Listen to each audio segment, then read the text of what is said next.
Hello mga kalalabs, good morning. So karon nga video mga kalalabs kay nagpalit ko og bag-ong jacket para sa winter kay dili na maigo ako mga jacket sa winter kay sa una wala pa ko bibi akong size akong jacket is medium and large. Karon kay dili na siya maigo so nagpalit ko bag-ong jacket.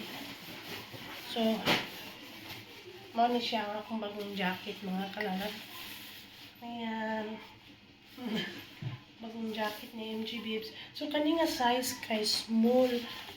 Pero depende din siya sa, depende din siya sa branch nga jacket di ay. So, suppose sabihin akong size kay large and XL.